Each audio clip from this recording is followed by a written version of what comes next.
It was a crisp Wednesday morning on The View, and the set was electric with anticipation.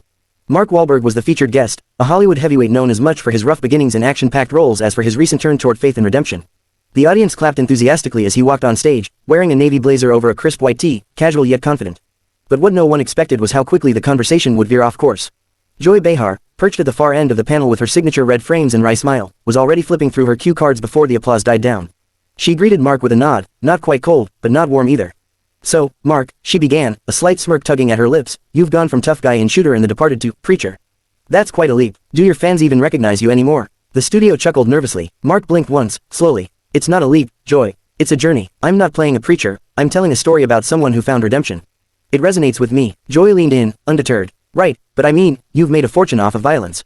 Guns, explosions, now suddenly it's about peace and morality. Sounds like marketing more than a message." Mark's smile faded, his jaw flexed slightly, but he kept his tone calm. "You ever think maybe people evolve? That you can use your past to build something better?" Whoopi raised an eyebrow, watching the exchange with growing concern. Joy didn't let up. "I just find it interesting, that's all. Like, is this new version of Mark Wahlberg the real you? Or just a rebrand?" Mark's eyes narrowed, his voice still controlled but noticeably sharper. "I didn't come here for a character assassination. I'm proud of where I came from, and I'm proud of where I'm going."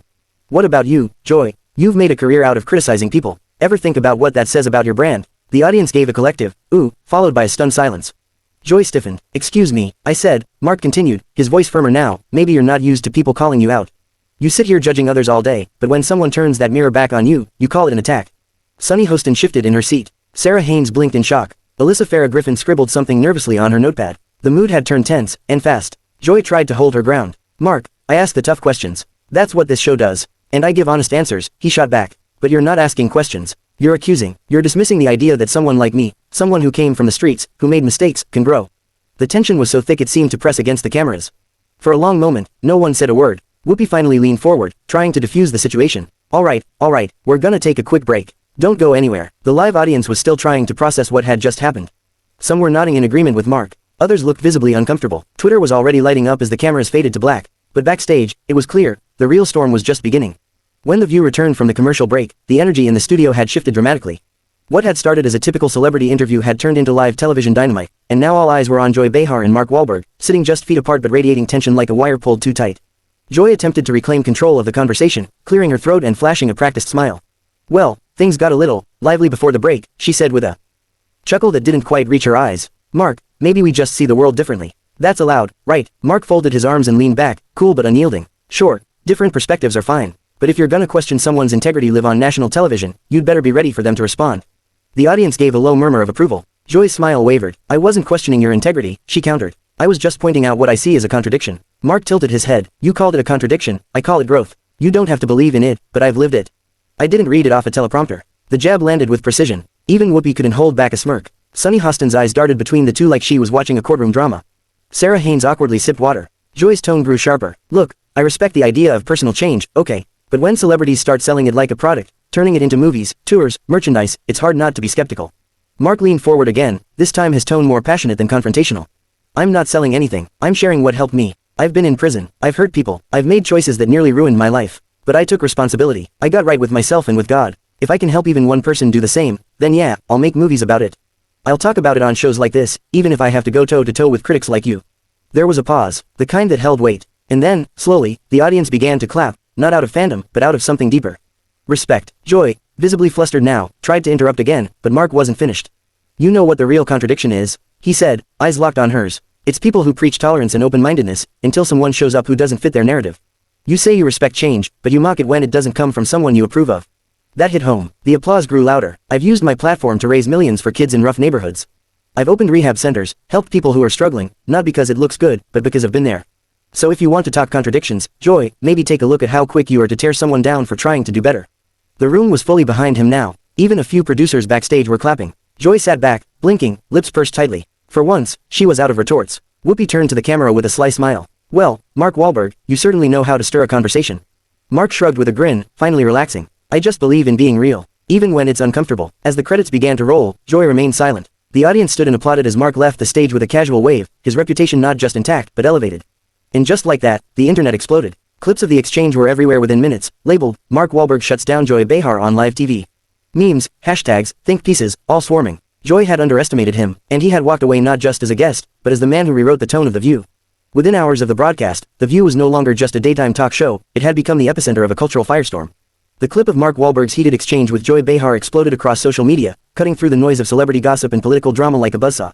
Within 4 hours, the moment had been clipped, captioned, memed, remixed, and watched over 30 million times across platforms. Hashtag Wahlberg owns The View, hashtag Mark vs. Joy, and hashtag faith over fame were trending in dozens of countries. Some viewers praised Mark for standing up for personal redemption and calling out media hypocrisy, while others questioned whether Joy had gone too far, or if the show itself had lost its way. Meanwhile, inside ABC headquarters, executive producers of The View held a tense, closed-door meeting. Ratings were skyrocketing, yes, but at what cost? Joy Behar, still rattled from the exchange, reportedly stormed off set as soon as the credits rolled. Staffers described her mood as shaken and furious, and insiders leaked that she refused to speak to anyone in the makeup room. She later canceled her planned podcast taping, citing a headache. No official statement was made, but behind the scenes, Joy allegedly demanded that the producers rethink the guest list going forward. Mark, by contrast, was composed. After the show, he walked briskly to his waiting SUV, where paparazzi and local news crews had gathered. One reporter shouted, "Mark, do you regret anything you said to Joy today?" He paused, turned back toward the flashing lights, and replied evenly, "No, I stood up for what I believe in. I didn't attack her, I defended my story. That's what I'll always do." The clip of that moment, calm, measured, and defiant, became a second viral wave. Commenters flooded the internet with support. By the end of the week, the media storm had taken on a life of its own. The View was still riding the tidal wave of publicity from the confrontation, but the fallout within the show's own ranks was starting to show. Internal tensions between the co-hosts, already strained by differing politics and personalities, had now reached a boiling point.